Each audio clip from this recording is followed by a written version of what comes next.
la décision concernant Khalifa Sall, comme pour le cas de Karim Wade, fait partie des actes préparatoires du hold-up électoral. Parce que quand vous voulez faire un hold-up, même pour faire une métaphore, si vous vous approchez du lieu de votre hold-up, vous neutralisez tout ce qui est susceptible de gêner votre projet. C'est dans ce sens que Khalifa Sall a fait l'objet de cette procédure. Et je disais ce matin que cette procédure doit être inscrite au Guinness des records.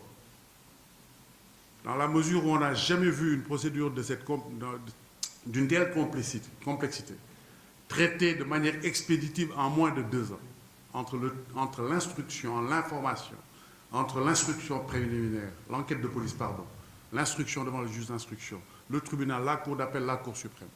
Tout est programmé pour créer les conditions d'une invalidation de la candidature de Khalifa Sall. Et ce n'est pas le fait de déclarer qu'il est admis sur la question du parrainage qui va nous faire croire le contraire. C'est même extrêmement vicieux. On le laisse passer sur le parrainage, mais tout le monde sait que le Conseil constitutionnel va dire que, compte tenu de la condamnation, de la confirmation de la Cour de cassation, vous ne pourrez pas être candidat. Donc c'est extrêmement vicieux. C'est la même chose qui va se passer pour Karim Wade.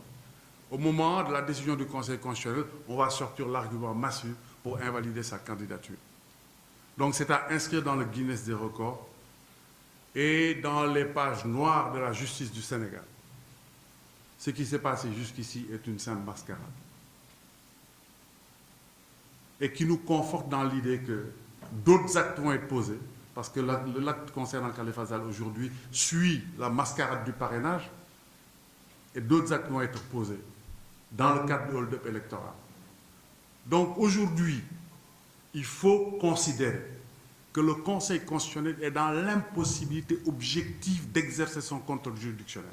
Et la conséquence à en tirer, c'est que cette question du parrainage ne peut pas être un critère de sélection des candidats, si on veut respecter la loi. La pause s'inscrit dans la dynamique engagée par le C25, disant que le parrainage ne peut plus, ne doit pas être un critère de sélection des candidats à la présidentielle.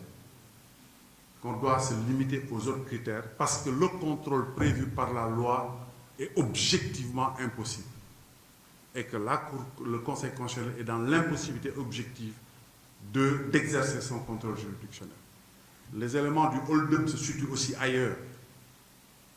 C'est sur la question du fichier électoral. Et cette question du fichier électoral rebondit devant le Conseil constitutionnel. C'est la question centrale. J'ai oublié de le dire tout à l'heure. Comment voulez-vous juger quelqu'un sur la base d'un référentiel auquel il n'a pas eu accès? C'est contraire à toutes les règles juridictionnelles, toutes les règles de procédure. Une juridiction ne peut pas statuer et sanctionner quelqu'un sur la base d'éléments dont il n'a pas pris connaissance. Et ça, c'est indiscutable.